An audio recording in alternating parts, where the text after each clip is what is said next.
wabarakatuh.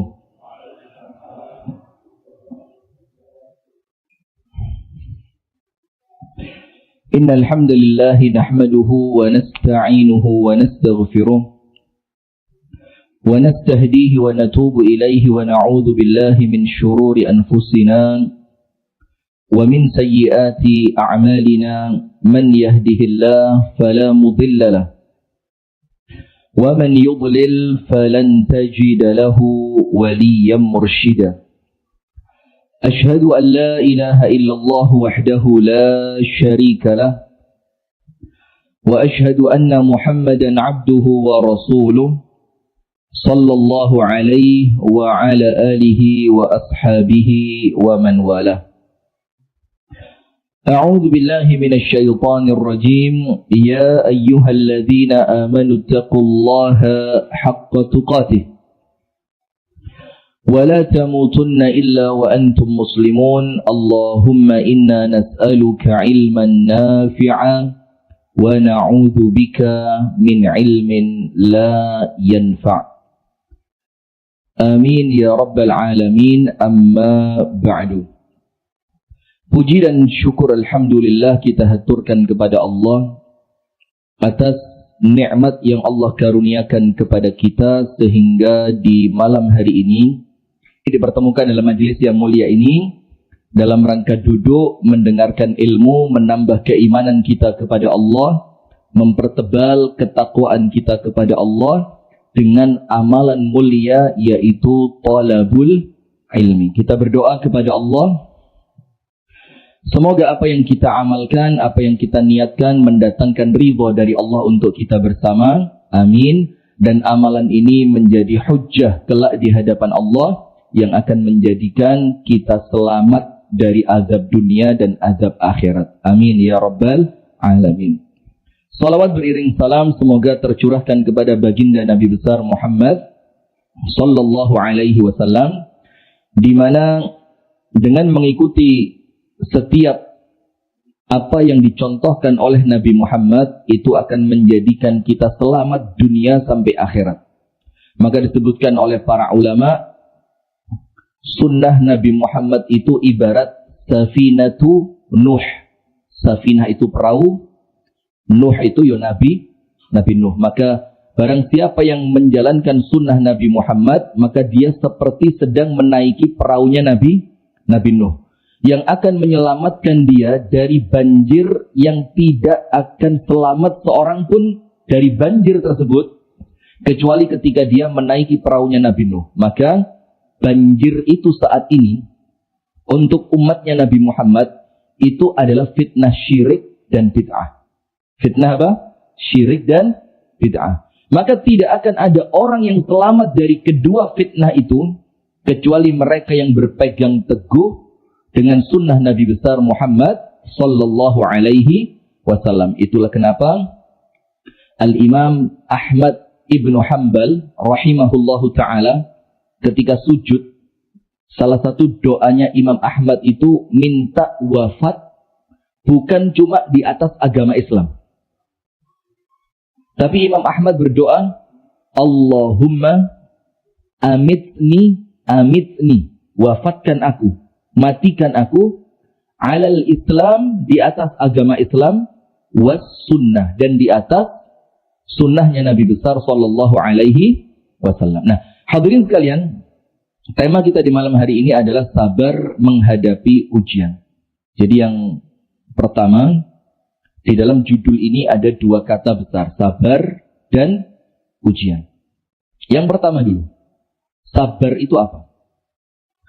Sabar itu kalau bahasa orang kita, ya wis gak protes, gak ngamuk, gak ngersuloh, gak apa lagi? Ya, gak macam-macam. Itu namanya sabar. Dalam istilah syariat, sabar itu gampang.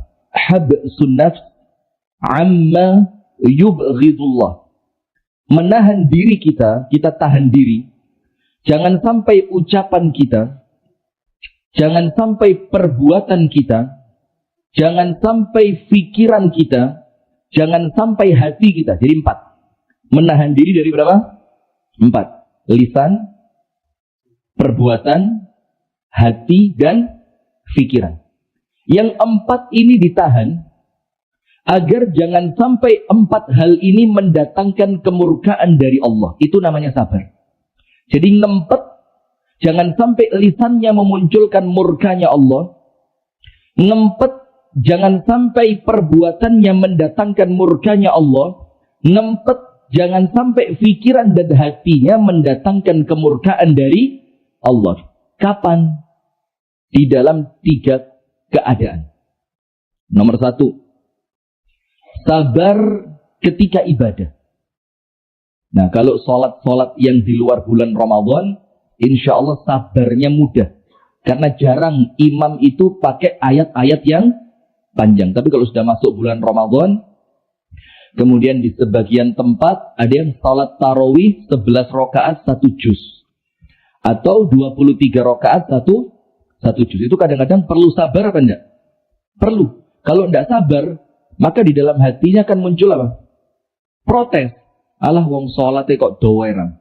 Nah, maka ibadah itu perlu sabar. Apa yang disabari? Lisannya, pikirannya, hatinya, tindak tanduknya. Termasuk tindak tanduk yang menunjukkan kita enggak sabar itu apa? Ketika imamnya rodok dowo, watuk.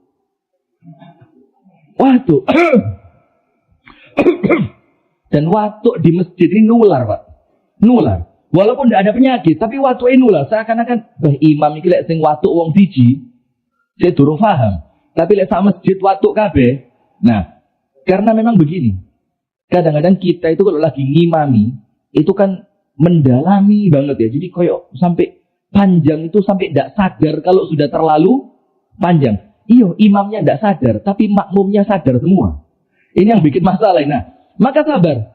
Lisannya jangan ngomong yang jelek. Perbuatannya jangan ngomong, jangan melakukan sesuatu yang buruk. Hatinya, pikirannya jangan. Ketika ibadah, sabar. Nomor 2. Sabar juga ketika meninggalkan maksiat. Jadi maksiat itu kan perkara yang hawa nafsu kita menyukai. Senang sama maksiat itu hawa nafsu ini apa?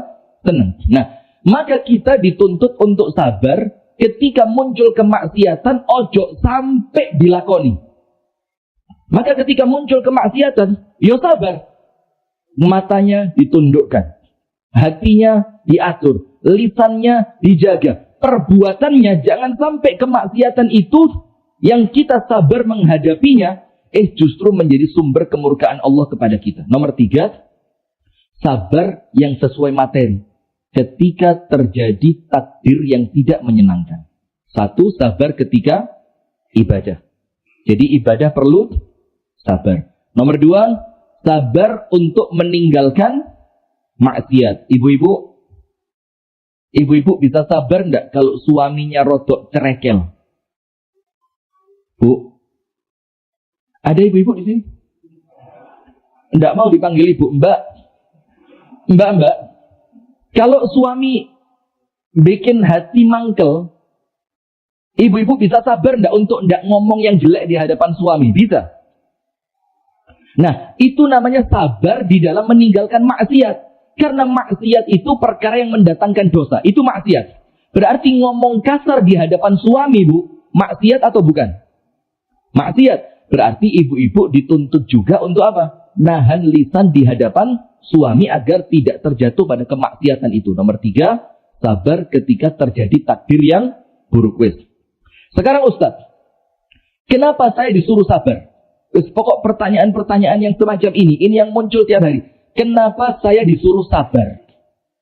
Kalau arti sabar paham sudah. Pokok menahan diri. Ngempet, ojo sampai mendatangkan murka dari Allah.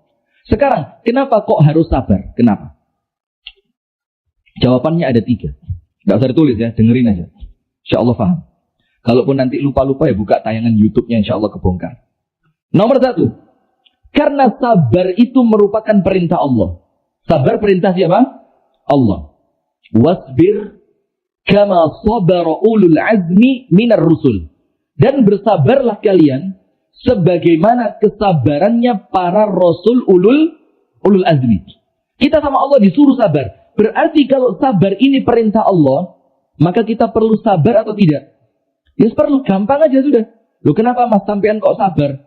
Loh karena Allah nyuruh saya sabar. Contoh yang paling gampang.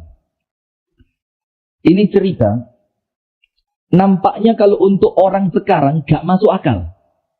Tapi betul-betul kejadian. Kisahnya Imam Ahmad dengan tetangganya. Jadi Imam Ahmad itu punya tetangga, rodok ganyang titik. Maka salah satu kebahagiaan seorang manusia itu, salah satunya ketika dia punya tetangga yang baik. Itu kebahagiaan. Suatu hari Imam Ahmad itu sama tetangganya dipanggil, Ya Aba Abdillah Ta'al. Imam Ahmad, monggo tolong kesini sebentar. Datang Imam Ahmad ke rumah tetangganya tadi. Sampai di rumah tetangganya, ternyata Imam Ahmad sama tetangganya disuruh balik pulang. Wes mulio, gak sido perlu. Imam Ahmad pulang. Nggak pakai ngamuk, Pak. Sabar. Baru nyampe di depan pintu rumahnya, tonggone jerit maneh. Ya Aba Abdillah, ta'al. Imam Ahmad, nggak usah baper. Sini. Balik lagi Imam Ahmad. Sampai depan pintu rumah tetangganya, balik disuruh pulang lagi. Wes mulio, gak tidur. Berapa kali? 2. Sampai Imam Ahmad di depan pintu rumahnya, tetangganya teriak lagi. Imam Ahmad, sinilah mosok ngono ae ngamuk gitu loh. Kalau bahasa kita begitu. Imam Ahmad balik lagi ke rumah tetangganya. Tidak ada muka cemberut, ndak ono mencep, meripat, kopeng, pipi, ngelompok di lambe kabeh, ndak ada itu. Mukanya tetap bahagia. Datang lagi. Untuk yang ketiga kalinya, sama tetangganya tadi dalam tanda kutip, Imam Ahmad diprank. Wes, pulang aja, saya ndak perlu sama kamu. Ketika Imam Ahmad sampai di depan rumahnya untuk yang ketiga kali, yang marah bukan Imam Ahmad, muridnya. Muridnya bilang apa? Ya Imam, yula'ibu bik. Orang itu mempermainkan kamu. Kok panjenengan tidak marah? Apa kata Imam Ahmad? Urusan saya bukan sama tetangga yang jahat itu. Urusan saya bukan sama tetangga yang menjadikan saya bahan permainan. Bukan sama dia. Urusan saya kepada siapa? Allah. Allah perintahkan saya untuk baik sama tetangga. Berarti selama dia manggil, saya akan tetap datang walaupun 100 kali saya disuruh balik. Kenapa? Karena ini perintahnya siapa? Allah. Tidak peduli panjenengan mau cuek, panjenengan mau ngamuk. Tidak. Maka urusan saya, Allah nyuruh saya baik, saya akan tetap baik. Sama seperti sabar. Kenapa panjenengan sabar? Gampang, Allah yang nyuruh. Itu nomor 1. Karena Allah memerintahkan kita untuk sabar. Nomor 2. Kenapa kita perlu sabar? Perhatikan. Ada pahala, keutamaan, dan ganjaran yang besar yang tidak bisa diraih dengan sholat. Tidak. Tidak bisa diraih dengan baca Al-Quran. Tidak bisa diraih dengan sedekah. Ganjaran itu tidak bisa diraih dengan silaturahim. Tapi ganjaran itu hanya bisa diraih dengan sabar. Saya kasih contoh. Jadi ada sesuatu yang tidak didapatkan orang yang sholat, tidak didapatkan oleh orang yang rajin sedekah, tidak didapatkan oleh orang yang rajin silaturahim, dan amal-amal ibadah yang lain, tapi Allah beri untuk orang yang sabar. Saya kasih contoh, dan nanti saya akan jelaskan kenapa ini masuk poin yang kedua. Insya Allah ceritanya semuanya sudah tahu, maka saya singkat saja. Ada perempuan di zaman Nabi Muhammad, perempuan itu hitam, berkulit hitam, dan berpenyakit ayan. Tahu nggak ceritanya? Tahu semua kan? Nah, panjenengan Pak, Bu, ibu-ibu mana? Karena saya lihat mbah-mbah semua nih. Ibu-ibu ada ya, mbak-mbak ada, mbah-mbah juga ada. Sudah. Kalau Anda dengarkan cerita ini, saya harapkan apa? Jangan menganggap cerita ini kisahnya orang lain. Bayangkan kalau cerita ini pelakunya dan yang diceritakan di sini adalah Anda. Gitu, cara memahami cerita itu begitu. Ojo, oh hebat yuk. Jangan, tapi kalau kisah itu kejadian sama saya, kira-kira saya bagaimana? Itu caranya. Ceritanya begini. Perempuan di zaman Nabi berkulit hitam dan kemudian dia berpenyakit ayan. Datang kepada Nabi Muhammad. Dia bilang apa? Ya Rasulullah, saya ini perempuan, kepingin punya anak, kepingin bisa berumah tangga. Saya pengen ngerasain rasanya punya suami. Saya pengen ngerasain masak buat suami. Saya pengen hamil. Saya pengen menggendong anak. Tapi tidak ada laki-laki mau nikah sama saya. Rasulullah tanya, Loh kenapa kok tidak ada laki-laki mau nikah sama kamu? Saya ini perempuan, secara fisik juga tidak sempurna. Dan saya pun berpenyakit ayan. Kalau ayan saya kambuh, itu semua orang kabur dari saya. Nah maka perempuan ini minta apa? Ya Rasulullah, tolong saya didoakan agar penyakit saya sembuh. Ternyata apa? Nabi Muhammad tidak memberikan kepada perempuan ini kecuali yang terbaik. Tidak memberi kecuali apa? Yang terbaik. Bisa nggak Rasul doain dia untuk sembuh? Bisa. Insya Allah doanya oleh Allah pun diterima. Dan perempuan itu akan sembuh. Tapi Rasul kasih pilihan kedua. Rasul mengatakan begini. Ibu-ibu bayangin kalau ini panjenengan. Bayangkan saja, jangan berharap. Mudah-mudahan itu. Jangan. Bayangin. Rasulullah bilang, in syi'ti da'autullaha laki wa syufiti. Kalau kamu mau, tak doain sekarang, langsung sembuh. Dan kalau sembuh, berarti efeknya panjang. Akan ada laki-laki mau nikah sama dia. Dia bakal merasakan punya rumah tangga. Dia bisa masak untuk suaminya. Kalau dia hamil, dia bakal gendong. Jadi panjang ceritanya, bukan cuma sembuh. Kalau sembuh, bahagianya panjang. Itu Rasul katakan, kalau mau, tak doain, sembuh sekarang. Tapi ada pilihan kedua. Dan mesti begitu, Pak. Ada dunia, ada akhirat. Orang yang milih dunia, akhiratnya tidak akan sempurna. Begitu pula orang yang milih akhirat, ya jangan berharap dunianya sempurna. Itu konsekuensi. Itu apa? Konsekuensi. Sudah? Pilihan kedua, apa? Sabarti walakil jannah. Pilihan kedua, kamu tidak sembuh. Tapi penyakitmu ini, kamu sabari saja, yang sabar, nanti sabarmu akan Allah ganti dengan surga. Nah, sekarang berhenti dulu, jangan langsung ceritanya. Kok cepat entek episodenya ya, pelan-pelan.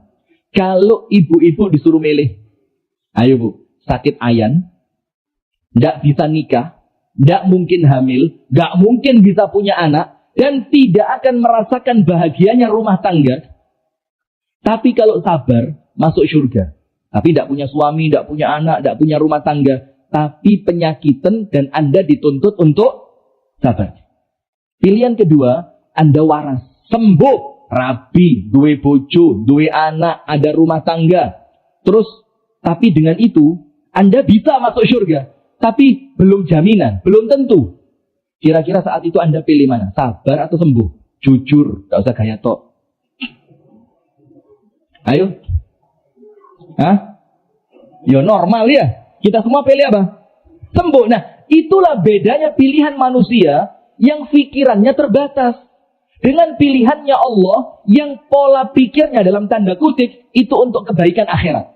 Nah, sekarang ceritanya begini. Perempuan tadi milih apa? Ya Rasulullah, saya milih apa?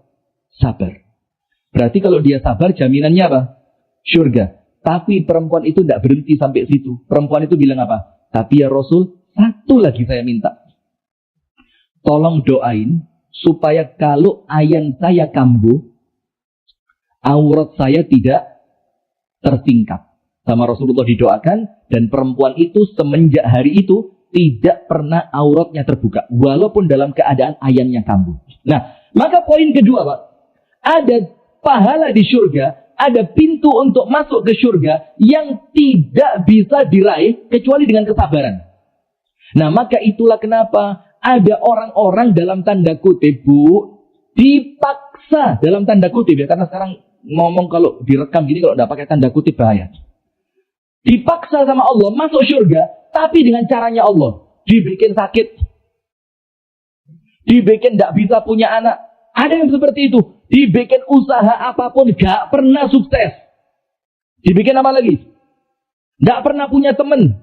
Dia kali terus bekonconi. Yang menjadikan dia tidak punya pilihan lain kecuali harus sabar. Ternyata dengan sabar itu Allah pilihkan untuk dia surga. Nah maka nomor 2, kenapa harus sabar? Karena ada derajat di surga yang tidak bisa diraih kecuali lewat pintu sabar. Nomor 3, saya singkat-singkat. Kenapa harus sabar? Nomor 1, karena sabar perintahnya siapa? Allah. Berarti panjenengan nurut sama Allah apa enggak? Pasrah wis manut ae. Nomor 2, karena ada derajat yang tidak bisa diraih kecuali dengan sabar. entah sabar ketika sakit, entah sabar dalam keadaan ekonomi yang tidak baik, entah sabar karena gangguan orang lain, ataupun ibu, bu, sabar di dalam rumah. Bagus. Misalkan, Bu, saya mau tanya. Nikah 2, 3, 4. Lah, laki-laki diam. Saya serius. Diam. Syariat atau bukan? Saya tidak ngomong sunnah, wajib, dan saya mau tanya, itu syariat atau bukan, Bu? Yang kompak kayak tadi loh, Bu. Bu, nikah 2, ini nanti tolong diedit yang ini. Nikah 2, 3, 4, ini syariat atau bukan?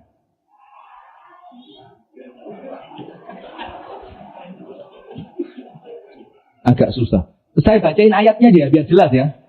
Dalam surat An-Nisa ayat yang keempat. Fankihu ma taba lakum minan nisa'i masna.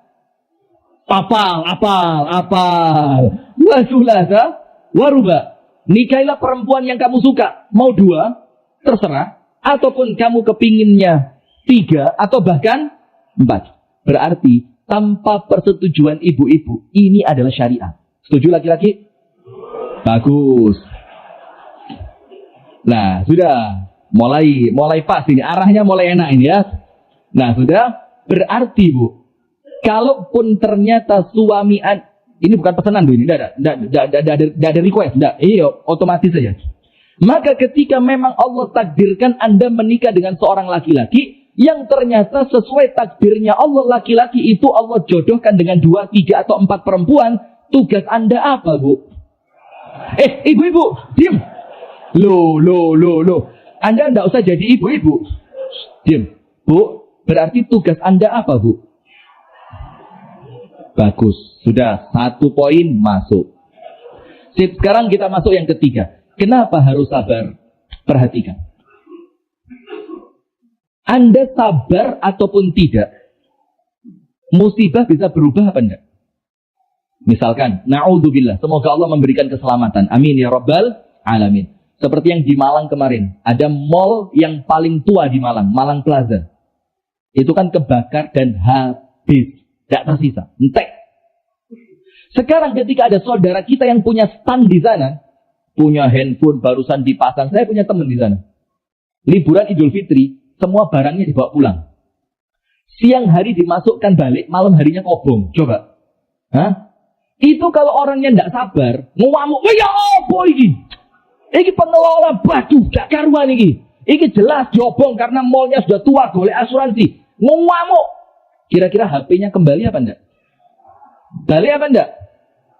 Nah, maka itulah kita perlu sabar. Karena Anda tidak sabar pun tidak merubah apapun. Anda protes, tetap itu yang terjadi.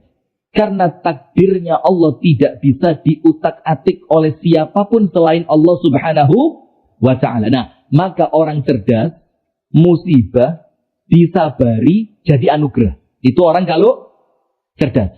Kebakaran. Oh ya sudah. Wong protes tidak merubah apapun kan. Dia ucapkan Alhamdulillah. Kemudian dia ucapkan Inna lillahi wa inna ilaihi raji'un. Kemudian dia melatih hatinya untuk pasrah. Maka musibah itu saat itu juga berubah menjadi anugerah. Itu kalau orang cerdas. Tapi kalau orang tidak cerdas, musibah 1 jadi 2. Selain kebakarannya, plus musibah yang kedua apa? Dia tidak mampu sabar. Dan tidak mampu sabar itu merupakan musibah yang kedua.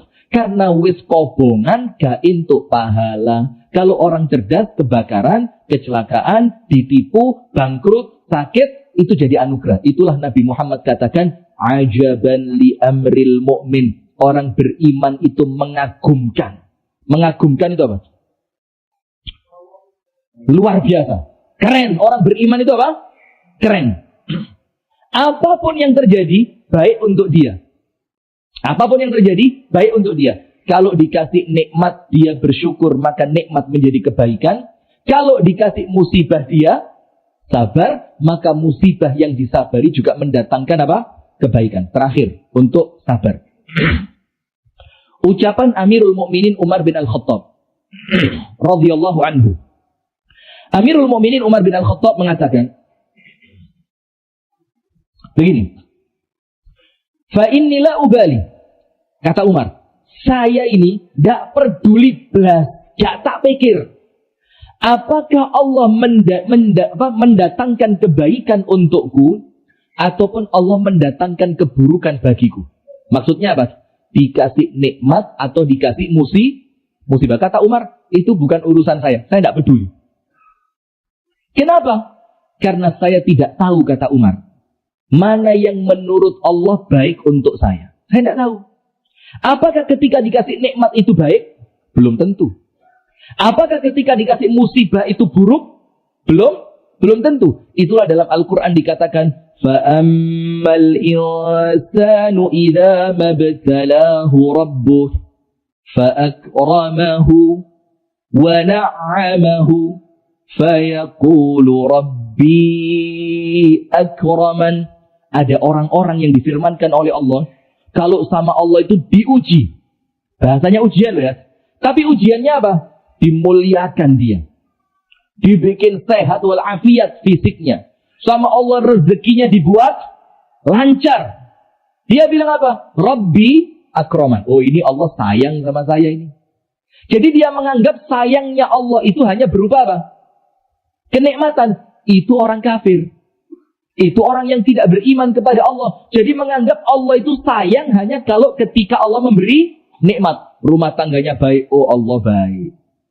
Rezekinya lancar. Oh, Allah suka sama saya. Fisiknya sehat. Oh, Allah luar biasa ini. Salat saya sama Allah dibales ini. Fisik saya sehat. Tapi lihat ayat berikutnya. Wa amma idza mabtalahu. Dan adapun ketika dia diuji. Faqadara alaihi rizqah. Fayaqulu Rabbi ahanan. Tapi ketika diuji, ujiannya apa? Ternyata oleh Allah rezekinya dia disempitkan. Kesehatannya dikurangi. Rumah tangganya oleh Allah diberikan musibah. Dia bilang apa? Rabbi ahanan. Allah ini ingin mencelakai saya ini.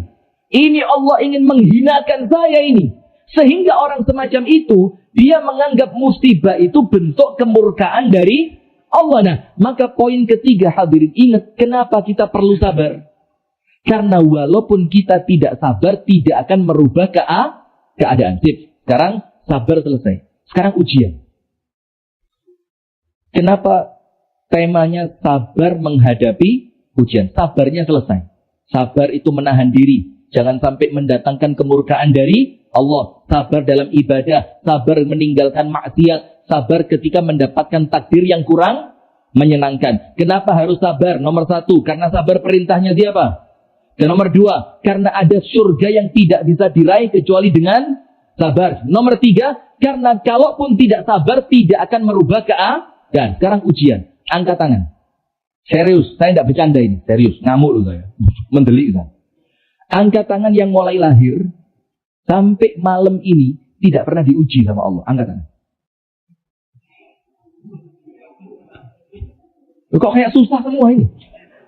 Angkat tangan, angkat tangan. Jujur tidak apa-apa, bukan sombong-sombongan ini. Awal masih kecil ya pantas, Pak. Jangankan ujian Idul Fitri itu paling enak dari cilik. Garak gampil, kelambian anyar, melaku-melaku, jajan, ya. Yang tua-tua mikir apa? Ya Allah. Idul Fitri mana rek, duit durung lumpuh. Kelambine arek-arek durung ketuku, durung jajan di omah lek ono. Ngeluh. Nah, kalau anak kecil ya pantas. Coba yang dewasa. Yang tidak pernah diuji, angkat tangan. Semua pernah diuji ya. Karena apa? Disebutkan oleh para ulama, inna dunya darul bala. Dunia ini memang tempat Allah memberikan apa? Ujian. Coba lihat. Para nabi dan rasul. Orang yang imannya paling top. Diuji apa enggak? Diuji apa enggak? Bahkan disebutkan dalam hadis, inna asyaddan nasi balaan al-anbiya. Orang yang ujiannya paling abot. Siapa? Para nabi. Ujiannya paling berat. Ujiannya paling berat. Kita bayangin sedikit aja, sedikit. Nabi Nuh tahu kan? Dakwahnya berapa tahun? 950 tahun. Yang ikut berapa orang? Nggak jangkep dihitung driji. Yang lainnya apa? Binatang, burung, onta. Itu lainnya. Maka yang naik perahu nggak banyak. Bahkan ujiannya 2. Istri dan anaknya. Istrinya nggak mau. Anaknya nggak mau. Nabi Lut, istrinya nggak mau. Sekarang Anda bayangkan, Anda ini ustadz terkenal. Paling top, paling hebat, paling pinter. Lah kok istri Anda nggak jilbaban? Kira-kira wani ceramah? Berani ceramah? Anda ini penceramah paling top, ustadz paling disegani. Lah kok anaknya kena narkoba? Na'udzubillah min syarri dzalik. A'adzanallahu wa iyyakum. Semoga Allah menyelamatkan ya. Amin ya rabbal alamin. Anaknya narkoba, main perempuan, judi, mabuk. Berani besok ceramah? Berani? Coba, Anda ini ngomong, kita ini harus mendidik anak dengan baik. Qu anfusakum. Besok anaknya sambil rokokannya ke botol bir. Terus bapaknya diundang ke Namira. Ngomong sama yang ngundang, maaf, lagi sibuk. Gak mungkin wani ceramah. Ini Nabi. Nabi, istrinya tidak nurut. Nabi, anaknya tidak nurut. Itu ujian berat itu. Bukan cuma sakit, tidak punya uang. Tapi ternyata musuh dakwahnya itu orang terdekatnya. Ini ujian berat. Nah sekarang begini. Rasulullah mengatakan orang yang ujiannya paling berat siapa?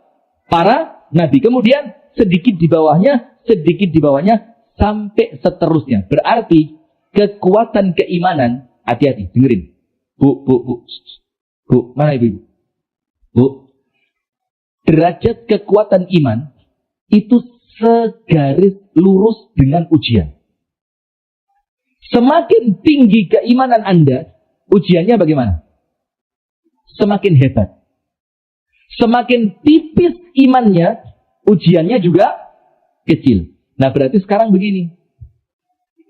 Kalau ngelihat orang ujiannya berat, kita pertama kali ngelihat apa? Husnudzon dulu. Ini orang mesti imannya kuat. Kenapa begitu? Hadis Nabi. Setiap imannya bertambah, ujiannya juga bertambah. Yang paling berat ujiannya para nabi. Yang kedua, apa? Orang itu disebutkan oleh Allah Ta'ala, la yukallifullahu nafsan illa wus'aha. Allah tidak akan membebani di luar batas kemampuan. Kalau kaitannya dengan iman, berarti kalau imannya kuat, ujiannya juga setaraf dengan itu. Kalau imannya lemah, ujiannya pasti juga kecil. Berarti kalau melihat orang ujiannya berat, ojo suudon, mesti kakean mangan haram. Mesti nom-nomane iki kewabe disasak iki. Tuweke kan lho. Lah, jangan suudon, tapi apa? Husnudzon. Tak kasih rumus. Ini Anda pegang untuk hidup Anda. Dan saya sudah pakai untuk hidup saya. Apa rumusnya? Kalau mau keras-kerasan, untuk diri sendiri, bagus. Kalau mau apa? Keras. Keras itu kalau bahasa kami, saklek. Saklek itu apa? Yo, pokoknya, oleh-oleh, gak yo gak. Halal-halal, haram-haram. Sunnah yo sunnah, bid'ah yo bid'ah. Kalau mau keras-kerasan untuk diri sendiri, bagus. Tapi jangan untuk orang lain. Tapi jangan untuk siapa? Orang lain. Tapi sayangnya kita sekarang diwalik. Kalau untuk orang, atos. Haram. Rabi kok nggak janur. Haram. Loh Gusti Allah lo pakai janur. Wit kelaupo itu ya, ada janur kan? Nggak apa-apa. Itu beda ya sudah. Pokok kalau untuk orang lain, yang tenang. Untuk diri sendiri, keras. Bagus. Nah, sekarang lihat. Ketika kita melihat dunia ini tempat ujian, nah maka sekarang saya akan beri kepada kita semua, terutama untuk diri saya sendiri, 4 tips. Supaya kalau dapat ujian, bisa sabar. Kalau kena ujian, biar bisa apa? Sabar. Walaupun mohon maaf, sabar ini bukan perkara ringan. Dan ujian itu juga bukan sesuatu yang kecil. Karena ujian itu sekecil apapun, berat untuk orang yang sedang terkena. Ujian, sekecil apapun, berat untuk siapa? Orang yang sedang menjalani. Karena apa? Karena dia mengalami, dia merasakan. Sementara Anda cuma apa? Ngono to ae ngersulo. Bojomu rabi maneh, ala sabar. Mek rabi maneh, bojoku lu mati, milih ndi? Loh, lah, Mas, betul apa ini? Betul ya? Bu, milih mana, Bu? Suami nikah lagi atau suami meninggal, Bu? Ekstrim. Meninggal aja tidak apa-apa. Iya oleh payu. Sudah, wes gini. Ujian untuk siapapun pasti berat. Kenapa kita anggap ujiannya orang lain itu kecil? Karena kita cuma ngelihat. Kenapa orang lain menganggap ujiannya berat? Karena dia yang menjalani. Dalilnya apa? Ada. Masih ingat kan cerita ibu-ibu nangis di atas kuburan anaknya? Nangis. Terus Nabi Muhammad lewat. Nabi Muhammad bilang apa? Bu, yang sabar. Minta pahala kepada Allah atas musibah yang terjadi. Ibu tadi tidak tahu yang ngomong Nabi Muhammad kan? Terus ibu tadi dengan nada yang mungkin kurang ramah. Ibu itu ngomong apa? Innaka lam tusib bimusibati. Kamu enak ngomong begitu. Lawang kamu tidak kena musibah. Seperti musibah yang sedang mengenai aku. Ya mesti sampai ngomong ngono. Ya penak gak kena. Lah aku yang kena sampai kon sabar. Ya gak kuat. Rasulullah pergi. Diberitahu sama sahabat. Bu, tahu tidak tadi yang ngomong siapa? Ya tidak tahu, tidak saya lihat. Itu tadi yang ngomong Nabi Muhammad. Pergi ibu tadi. Bajunya dibersihin, mata nangisnya dihilangin. Datang ke rumahnya Nabi Muhammad ngomong apa? Nabi Muhammad, sekarang saya sabar. Apa kata Nabi Muhammad? Tidak. Panjenengan tidak sabar. Kenapa? Sabar itu ketika pukulan yang pertama. Nah, maka itulah kenapa. Kalau musibah kita, mesti dianggap gede. Tapi kalau musibahnya orang lain dianggap kecil. Maka ingat, empati kepada musibahnya orang lain. Karena sekecil apapun untuk orang yang merasakan itu terasa besar. Poin pertama, supaya sabar kalau kena musibah. Nomor 1. Kalau musibah datang, kalau ujian datang di rumah tangga, lewat anak-anak, fisik kita oleh Allah dibikin sakit, bisnis yang sebelumnya lancar tiba-tiba bangkrut, wis pokok musibah, ujian apapun. Ketika terjadi, nomor 1, dan ini saya harap jangan dibolak-balik. Walaupun boleh tidak apa-apa, karena ini bukan paten, tapi urutan yang ideal seperti ini. Nomor 1, langsung husnudzon kepada Allah. Baik sangka kepada siapa? Allah. Baik sangkanya 3 perkara. Langsung baik sangka. Baik sangka nomor 1. Ingat, mana lebih sayang kepada kita? Ibu kita atau Allah Ta'ala kepada kita? Mana yang lebih sayang? Bu, panjenengan sama anak sayang apa enggak? Kalau anak sakit, panjenengan bisa tidur apa enggak? Enggak bisa kan? Kita semakin tidak bisa tidur. Bapak-bapak itu sama anak lebih hebat dibanding ibu-ibu. Setuju, Bu? Enggak apa-apa. Terserah Anda mau setuju, enggak setuju, enggak ngurus ya. Sudah. Ibu-ibu begitu. Kalau anaknya sakit itu enggak bisa tidur. Sampai kemudian rela itu setiap 5 menit dibuka pintu kamar anaknya, dilihat. Nanti dilihat suhu badannya. Bahkan kadang-kadang suami ditinggal rela tidur bareng anak yang sedang sakit. Kasih sayang ibu seperti itu tidak bisa mengalahkan kasih sayangnya Allah kepada hambanya. Dalilnya jelas. Suatu hari ada ibu-ibu kehilangan anak. Ada pasukan perang baru datang. Rame kan? Rame. Ada anak kecil terlepas dari gendongan ibunya. Anak itu hilang. Ibunya panik. Waduh, anakku hilang di lautan manusia ini. Sama Rasulullah, para sahabat suruh nyariin. Ayo bantuin cari. Ketika dicari, tidak lama ketemu. Dikasihkan sama ibunya. Sama ibunya digendong, dicium, dipeluk, disayang, dielus kepalanya. Rasulullah lihat. Kata Rasulullah apa? Lihat tidak perempuan itu kepada anaknya? Iya. Terus Rasulullah tanya, atadunnu annaha mulqiyatun ibnaha finnar? Apakah kamu kira ibu yang sesayang itu kepada anaknya tega melemparkan anaknya ke dalam api? Para sahabat bilang, ya tidak mungkin. Lawang anaknya hilang dicari. Anaknya ketemu, diciumin, Mosok ibu seperti itu akan melemparkan anaknya ke dalam api? Tidak mungkin, kata para sahabat. Apa kata Nabi Muhammad? Wallahi, demi Allah.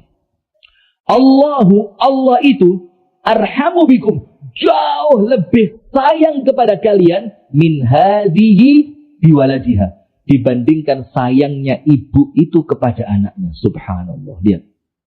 Jadi Allah itu lebih sayang kepada kita dibanding sayangnya siapa?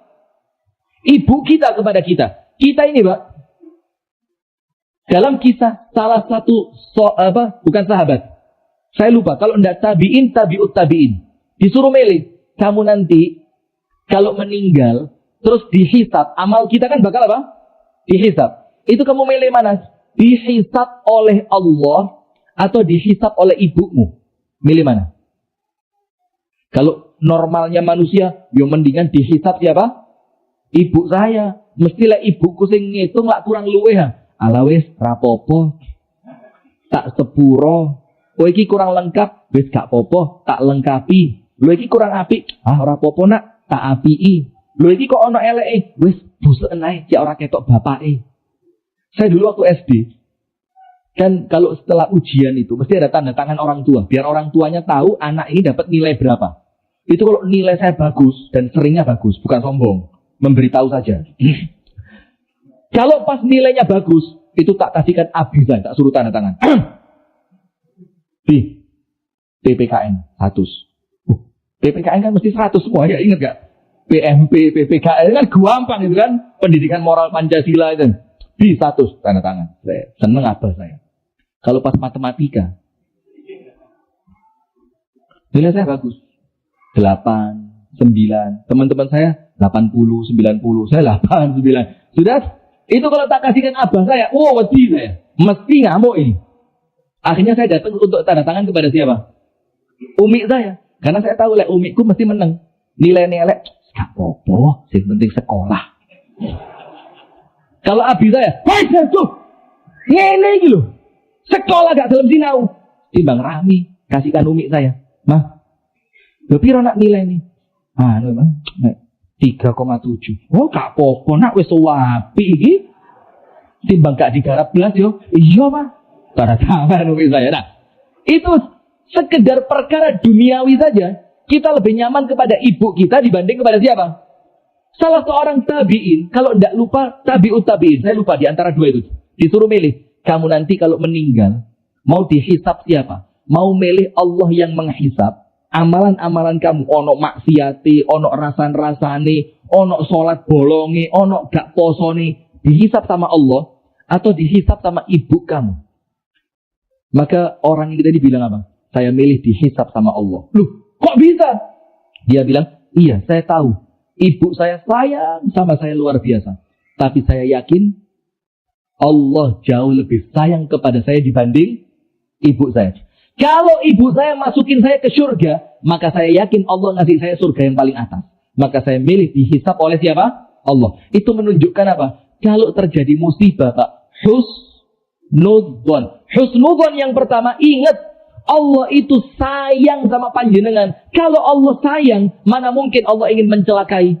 Tapi Ustaz, ini penyakitnya parah. Ya, justru dengan penyakit itu Allah tahu. Dengan itu kamu akan masuk surga. Tapi Ustaz, ini bangkrutnya keterlaluan Ustaz. Sampai sertifikat Allah katut. Iya, karena Allah tahu. Dengan katutnya sertifikat rumah itu, kamu akan lebih cepat masuk surga. Cepat mati ini maksudnya. Enggak, kalau cepat meninggalkan masuk surganya cepat ya. Nah, maka karena Allah tahu, Allah sayang, maka sama Allah diberi ujian. Maka husnudzon yang pertama, ingat, Allah itu Rahman dan Rahim. Contoh, panjenengan pernah dengar enggak nabi yang ujiannya ketoke paling abot siapa? Nabi Ayub. Nabi Ayub. Sudah, Nabi Ayub ini ibu-ibu tahu enggak ujiannya apa? Yang pertama kan Nabi Ayub itu kaya raya, sehat walafiat, ganteng, dan maaf ya, istrinya banyak. Enggak perlu maaf ya, enggak salah kok. Ya, maka saya enggak habis pikir sama laki-laki yang ketahuan nikah lagi minta maaf itu, saya enggak habis pikir saya. Lah apa minta maaf? Lo nikah lo boleh. Lo masa kita minta maaf atas sesuatu yang tidak salah? Nah, kalau konangan, na'udzubillah, Kalau konangan pacaran minta maaf, betul. Tapi kalau konangan nikah lagi minta maaf. Loh, apa yang perlu dimaafkan? Setuju tidak ini? Panjenengan kok semangat sekali.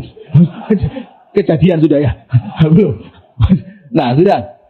Nabi Ayub, istrinya banyak, sehat walafiat, kaya raya, orangnya tampan, luar biasa. Ujian pertama, langsung semua hartanya ludes seketika. Tahu kan? Banjir, ludes seketika. Dari yang triliunan tiba-tiba 0 rupiah. Kalau panjenengan tidak mungkin. Allah tahulah kadar iman panjenengan, Allah tahu. Tidak mungkin begitu, tidak mungkin. Paling sak bangkrut ya titik-titik. Nyiapno mental di sini ya. Nabi Ayub langsung nol. Hari berikutnya rumahnya amblek. Semua anaknya meninggal dunia, kejatuhan reruntuhan rumah. Blek, entek anaknya. Hari ketiga istrinya meninggalkan Nabi Ayub semuanya. Sisa cuma 1, maka 1 saja, Pak. Yang tersisa berapa? 2. Tapi kalau 1 ngalih, entek ya. Karuan akeh, le ono sing ngalih, le ono sisane ya. Tetap ya bisa, jawab itu bisa saja, sudah. Maka tersisa cuma 1 orang, istri. Hari berikutnya Allah takdirkan kulitnya sakit. Kulitnya apa? Sakit. Sampai singkat cerita, istrinya sudah mulai hilang kesabaran. Istrinya ngomong sama Nabi Ayub, Ayub, Anda kan seorang nabi. Nabi itu kalau berdoa pasti sama Allah diterima. Kenapa tidak mau berdoa minta sembuh? Apa kata Nabi Ayub? Saya malu sama Allah. Saya apa? Malu. Kenapa malu? Sehatnya itu puluhan tahun. Sehat puluhan tahun. Sakit baru sebentar. Mosok sakit yang sebentar melupakan sehat yang puluhan tahun. Dan saya nggak mau minta sembuh sama Allah. Malu. Nah sementara kita sekarang apa? Tuwek-tuwek. Kalau kumpul sesama orang tua, ceritanya apa? Penyakit. Sampai lek darah tinggi kumat obatnya apa? Lek tangi turu langsung ngadeg ini sapa ora? Boyoke loro, enjok sampai lek ceritane lali zaman nom-noman naik Gunung Bromo, mendaki Semeru, nyelam lali. Ini orang termasuk dalam tanda petik kufur nikmat ini. Kenapa nikmat sehat yang panjang dilupakan, sing diceritakan apa? Sakit-sakitnya. Nah, sudah. Maka Nabi Ayub tidak mau berdoa. Bukan berdoa total ya, tapi tidak mau meminta sembuh kepada Allah karena merasa apa? Malu. Sudah. Singkat cerita, seiring berjalannya waktu, sampai di rumahnya tidak ada makanan. Apa yang terjadi? Istrinya memotong rambutnya untuk kemudian dijual. Uangnya dibuat apa? Beli makan. Ketika Nabi Ayub lihat, Nabi Ayub tidak sampai hati. Istrinya pergi, Nabi Ayub doa sama Allah. Lihat doanya, tidak minta sembuh. Ini cerdasnya para nabi. Nabi Ayub begini. Allah abadikan dalam Al-Quran, wa ayyuba idh nada rabbahu anni massani adh-dhurr wa anta arhamur rahimin. Dan ingatlah kata Allah kepada Ayub ketika dia menyeru Allah Ta'ala, idh nada rabbahu. Ingat, maka kalau kena musibah jangan menyeru siapapun kecuali Allah. Berarti yang ditelepon pertama siapa? Allah. Salat wasta'inu bisabri wasalat. Kita ndak kena musibah bingung. Telepon sapa ya? Abah Helmi gak diangkat, Abah Tarjo gak diangkat. Ya Allah. Lupa dia punya Allah. Kalau Allah sudah connect, maka Abah Helmi, Abah Tarjo dan yang lainnya Allah yang menggerakkan. Gak usah bingung. Kita ndak, manusia dulu. Lek manusia mentok baru nang Gusti Allah dijadikan nomor 2 itu loh. Ya apa? Terus ngomong akidah, tauhid. Tauhid apa nih? Lo kena musibah lali sholat eling menungso kok. Nabi Muhammad itu kana idza hazabahu amrun fazi'a ila salat. Nabi Muhammad itu ketika dikejutkan oleh masalah, apa yang Nabi Muhammad lakukan? Langsung sholat. Bukan mana Umar, mana Abu Bakar, mana Ali, mana Utsman. Tidak. Sholat. Dia menyeru siapa? Allah. Nabi Ayub sama. Iznada rabbahu. Doa sama Allah. Apa doanya? Bukan mengatakan, ya Allah, loro wis tuwuk, ya Allah, mbok dikai waras. Tidak. Ya Allah, anak entek kabeh mosok awak sik digawe loro. Enggak. Ya Allah, bojo entek mosok saiki loro. Ya Allah, salah siji lah ojo ditambahi loro. Enggak. Doanya apa? Anni massani ad-dur. Ya Allah, aku massa. Massa itu bukan terbentur, bukan ketabrak, bukan kejatuhan. Mas itu keserempet. Lihat, Nabi Ayub mengecilkan musibah di hadapan siapa? Allah. Karena di hadapan Allah tidak ada yang besar. Allahu Akbar. Siapa yang paling besar? Maka Nabi Ayub ngerti, kalau di depan Allah, ya Allah gede kan ya Allah. Allah bilang apa? Aku yang maha besar, bukan masalahmu. Aku yang maha besar, bukan musibahmu. Maka Nabi Ayub mengecilkan masalah. Bu, ini loh tukang gede no masalah ini. Bu, kenapa? Bojoku sudah tahu mulai. Terus petangulan loh mbak. Lumayan petangulan kata ceritanya. Bojoku gak balik, belas wis mati. Nah, jadi sudahlah. Jangan suka membesarkan masalah. Malu sama Allah. Karena yang paling besar siapa? Yang sholat itu loh. Allahu Akbar. Ditunjukkan azan. Allahu Akbar, Allahu Akbar. Siapa yang paling besar? Allah. Nah kok masih mengatakan, kok gede masalahku? Tidak. Allah yang maha besar. Maka Nabi Ayub, Anni massani ad-dur. Ya Allah, saya keserempet masalah ya Allah.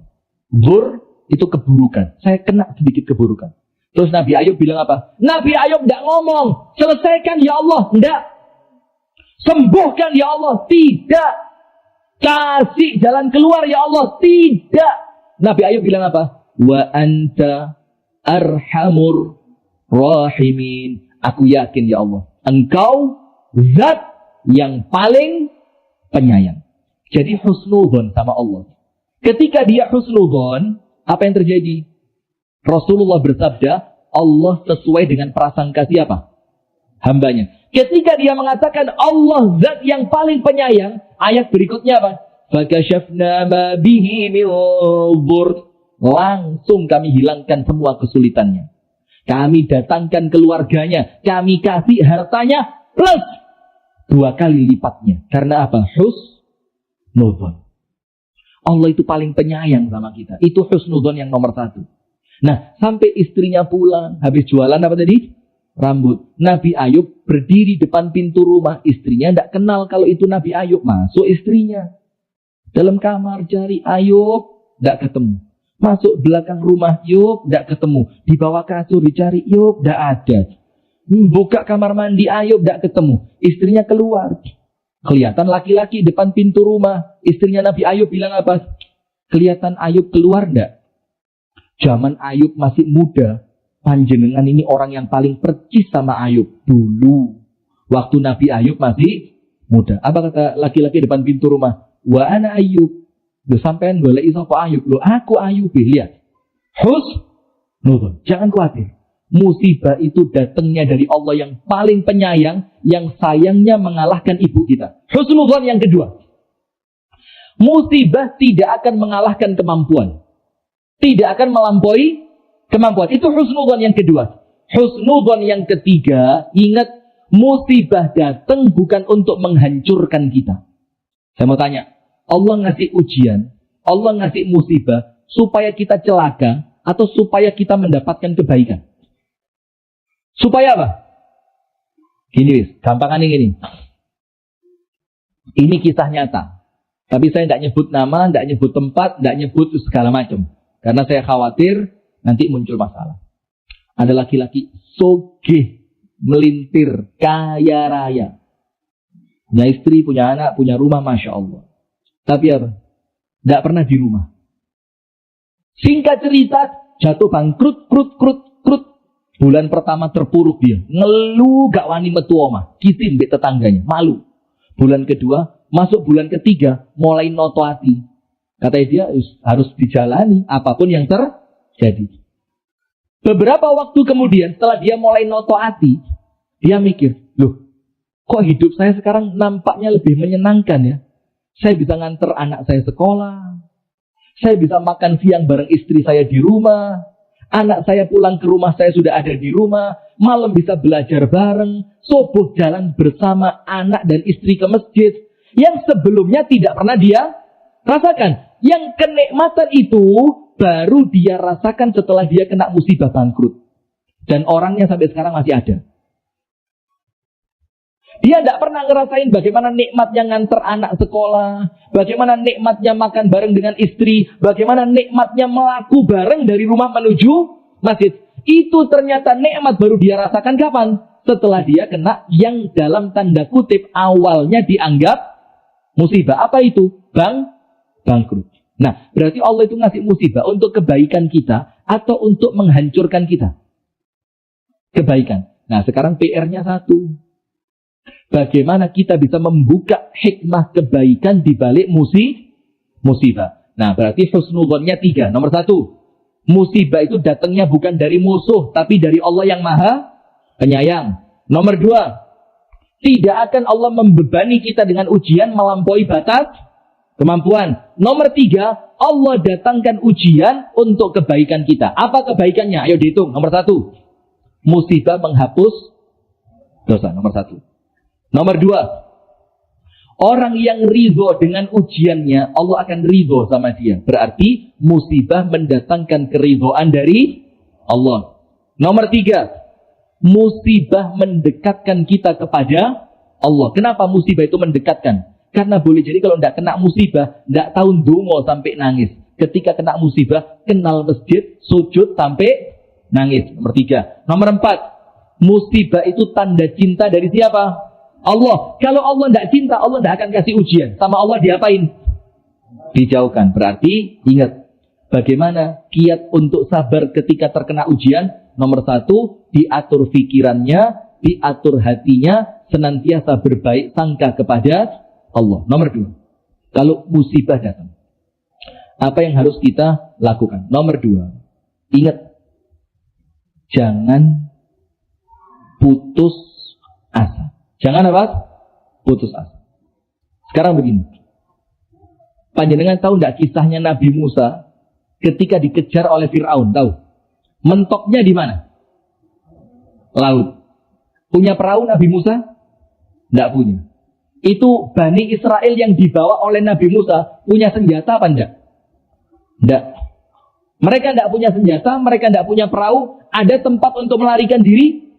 Tidak ada. Di belakang Fir'aun sudah kelihatan. Di depannya apa? Laut. Apa yang terjadi? Kalau panjenengan di posisi itu, kira-kira nyerah, mati. Dan itu Bani Israel. Bani Israel, ketika dia dikejar Fir'aun, ternyata ketemu laut, ngamuk sama Nabi Musa. Bilang apa? Ya Musa, inna la mudrakun. Waduh, Musa, getun melok sampean. Ini jelas ketemon, jelas ketangkep, jelas dipateni. Inna lamudrakun, kita akan tertangkap. Katanya Bani Israel.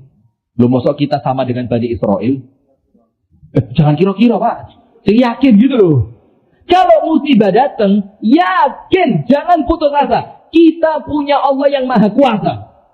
Ketika Bani Israel mengatakan, inna lamudrakun, kita bakal ketangkep. Nabi Musa bilang apa? Ayatnya berikutnya bilang, kalla, tidak mungkin ketangkep.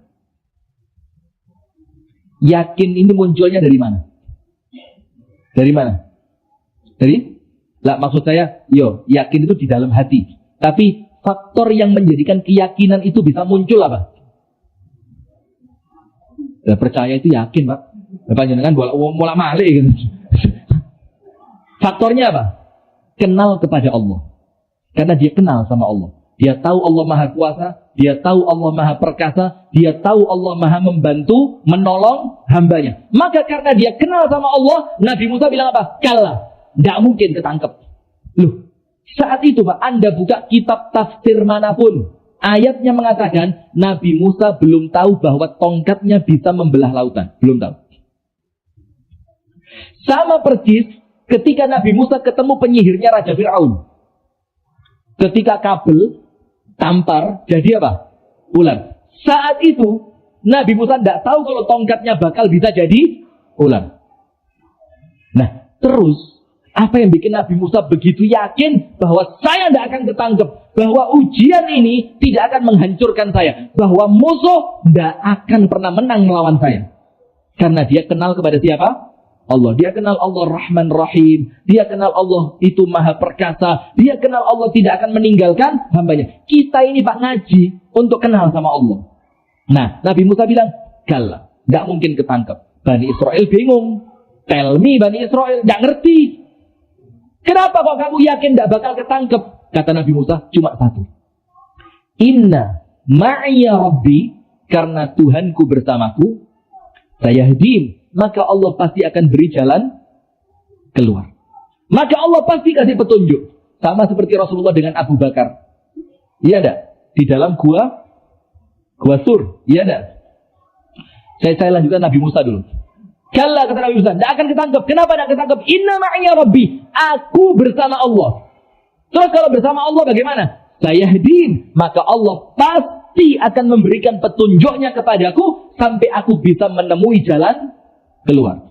Betul, Pak. Fir'aun mulai kelihatan di belakang. Bani Israel tambah bingung, gak golek solusi malah ngerepoti. Nah, ini kebanyakan manusia begini sekarang. Gak melok golek jalan keluar malah ngeruweti. Boy, kurang telung dino iki. Iki turun. Menengol ya, Abi. Sudah. Tidak lama setelah itu Allah mengatakan kepada Nabi Musa, lemparkan tongkatmu untuk membelah lautan. Selamat apa enggak? Selamat. Maka jangan pernah putus asa. Kenapa tidak putus asa? Karena putus asa itu sifatnya orang kafir. Wala yai'asu min rauhillah illal qaumul kafirun. Tidaklah putus asa kecuali orang kafir. Apa artinya ayat ini? Kalau orang kafir putus asa, pantas dunia melarat, akhirat terlaknat. Pantas orang kafir putus asa. Apa harapan untuk orang kafir apa? Orang kafir punya harapan apa? Tidak ada. Sementara kalau orang beriman putus asa, ya lucu. Kita kalau dunia rodok ruwet, dunia paling cuma berapa tahun, iya apa enggak? Kan begitu. Sementara akhirat kudu sukses, maka kita tidak boleh putus asa. Itulah Allah katakan, tidaklah putus asa kecuali orang kafir. Berarti kalau ada orang beriman putus asa, lu ya kayak orang kafir. Anda tahu kisahnya Omar Mukhtar? Omar Mukhtar di mana? Libya. Libya, Omar Mukhtar ya? Libya. Diserang sama Prancis. Anda tahu umurnya berapa pertama kali perang? 50-an tahun. Ketangkep umur berapa? 70-an tahun. Berjuang berapa tahun? 20 tahun. Nggak punya senjata, nggak punya pasukan, awake wis tuwek. Ketika ini saya bukan lihat filmnya, ini korban film. Saya baca bukunya Umar Mukhtar, saya baca bukunya. Dan bukan buku yang novel, buku yang sejarah Umar Mukhtar. Jadi dia didatengin oleh komandannya Prancis, Itali bukan Prancis, maaf ya, Itali. Itu bukan sekali dua kali. Diajak damai, dia bilang, kalau damai, kesian umat saya. Kamu injak-injak mereka, lah kok saya damai. Tidak, perang. Datang lagi, gini Umar Mukhtar, kami angkat ke Itali. Kami selamatkan ke Itali. Rakyatmu kami bina. Kata Umar Mukhtar, bukan kamu yang bina rakyatku. Itu rakyatku, ya aku yang bina mereka. Kamu yang pulang, saya bina rakyat saya. Kokoh, tidak tertandingi. Kayak apa? Pelan-pelan. Sudah. Maka Umar Mukhtar nih, dia tidak pernah putus asa. Sampai terakhir, hanya disuruh tanda tangan tok. Bahwa dia mengaku bersalah dan dia akan selamat dari tiang gantungan. Apa kata Umar Mukhtar? Loh, kalau saya salah, 20 tahun dikemanain? Masa berjuang 20 tahun tiba-tiba hanya untuk selamat saya ngaku salah. Akhirnya digantung. Tidak pernah putus asa. Ustadz, itu kalah. Mati, digantung. Siapa bilang dia kalah? Orang Islam itu ketika dia mati di jalan Allah, itulah menang. Itulah apa? Itulah menangnya dia. Karena kalau dia saat itu meninggal dalam keadaan jihadnya oleh Allah diterima, dalam keadaan niatannya ikhlas, tempatnya di mana? Menang apa kalah? Bu. Jadi ngalah sama suami bukan berarti kalah, Bu.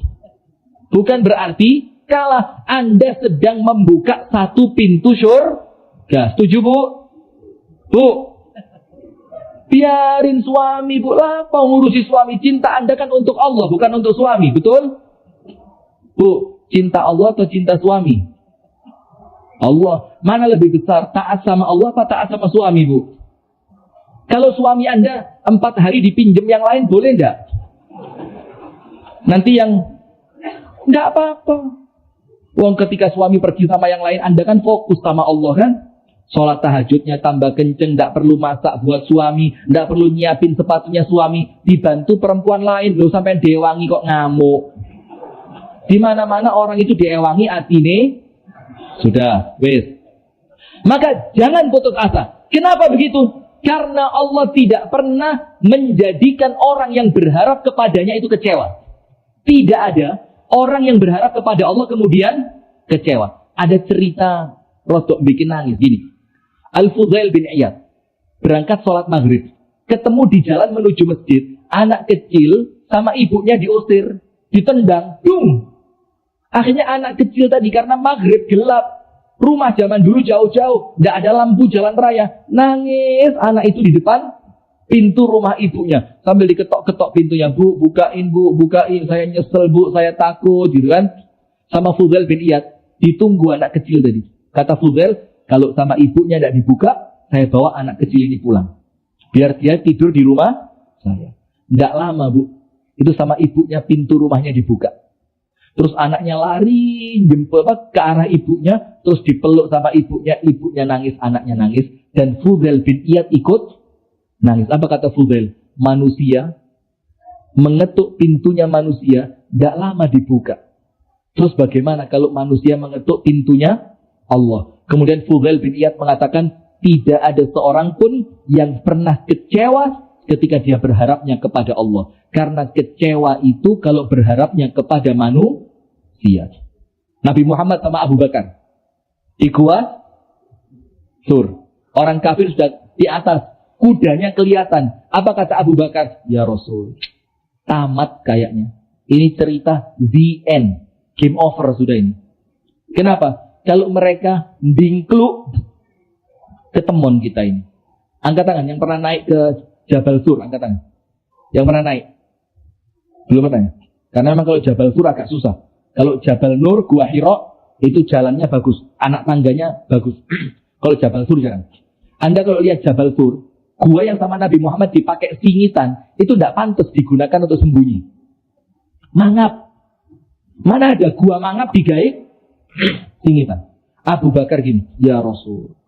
Kalau kan mereka orang-orang kafir tidak turun dari kuda. Mereka di atas kuda, maka posisinya lebih apa?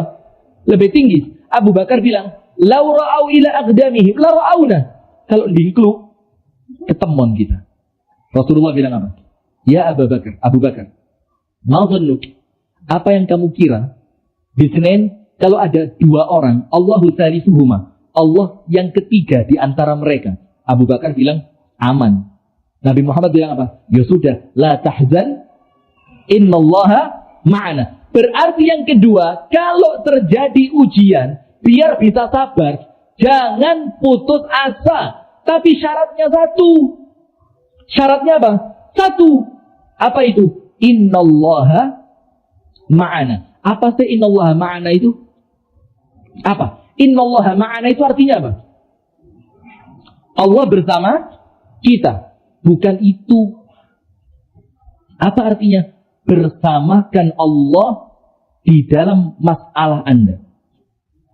Turut sertakan Allah di dalam masalah Anda. Jadikan Allah itu ada untuk menyelesaikan masalah Anda. Jadi maksudnya apa? Ketika terjadi masalah, tarik dalam tanda kutip. Allah Ta'ala pertolongannya, tarik supaya masalah Anda Allah selesaikan. Caranya bagaimana?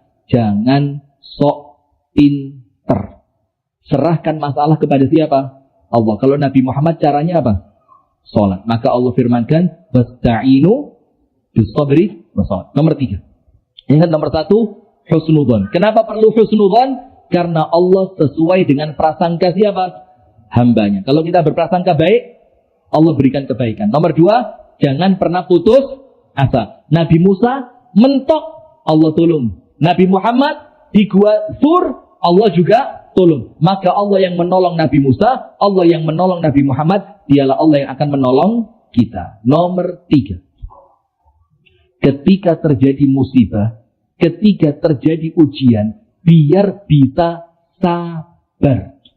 Bagaimana? Nomor 3, banyak di antara kita lupa doa. Kita lupa doa. Kita ini nganggep doa itu tidak punya arti. Kita anggap doa itu sekedar apa? Formalitas. Pokok mari sholat yo ndonga, engko mari buka yo ndonga. Kita anggap doa itu pemanis bibir. Padahal doa ini punya kekuatan yang sangat besar. Ada seorang laki-laki diceritakan oleh Asy-Syaikh Sa'id Al-Kamali Al-Maliki, orang Maroko, Maghrib, masih muda, pakar mazhab Maliki, masih muda, ganteng. Dia cerita begini, ada seorang ulama Malikiyah sakit parah, sudah. Ketika dalam keadaan itu laki-laki sakit parah, teman-temannya itu sudah mulai apa? Nasihatnya cuma satu, sabar husnudzon, sabar husnudzon, sabar husnudzon. Ternyata tidak disangka-sangka oleh teman-temannya, waras, sehat, seperti tidak pernah sakit. Temannya sampai heran, anta fulan bin fulan, loh, sampean ini bener enggak fulan bin fulan? Dibilang iya. Loh, yang kemarin saya jenguk ke rumah, iya. Loh, yang kemarin sakit ini, iya. Loh, yang kemarin tidak bisa jalan, iya. Temennya tanya apa? Fa'ima syufid. Apa resep kok moro-moro waras? Jawabannya singkat, padat, jelas. Dibilang apa? Bid-du'a. Bid-du'a. Kenapa kamu bisa sembuh seperti ini? Cuma satu, doa. Cuma sayangnya, doa itu kekuatannya sesuai dengan keyakinan. Doa itu bisa kuat sesuai dengan apa? Keyakinan. Mau tak kasih contoh singkat? Saya punya dosen dari Saudi, jalan-jalan ke Mesir. Pas di Mesir, ada Mahrojan. Mahrojan itu festival. Salah satu festivalnya, itu kalau di Indonesia namanya debus. Tahu debus? Oh. Debus. Kebal bacok tapi tidak berani sama istri. Debus. Jadi istri itu lebih menakutkan dibanding senjata tajam itu. Wujud meden. Apa aja dengan kok bahagia sekali sepertinya. Istri ikut istri. Ada. Masya Allah. Sudah lanjutkan aja kalau gitu. Sudah. Si penampil itu bawa pisau, dipotongkan ke kertas. Dia potong kayak apa? Kayu. Tang. Menunjukkan pisau itu apa? Tajam. Kemudian diarahkan ke lehernya. Tak mempan. Perutnya. Bukan dipukul-pukulkan gitu. Betul-betul di.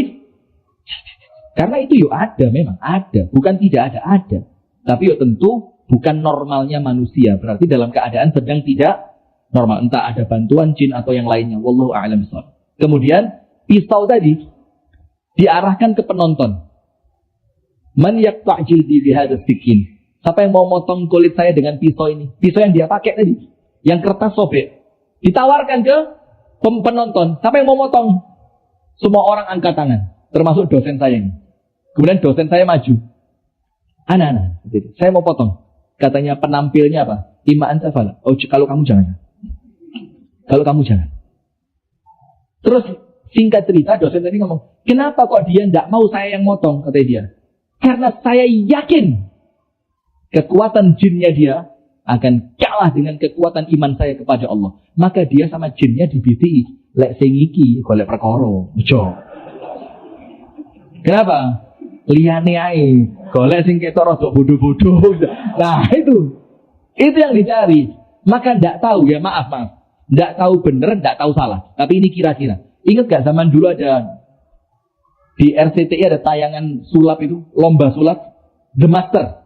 Kan ada Deddy Corbuzier, ada Romy Rafael. Romy Rafael kan bagian apa, Bu? Hipnotis.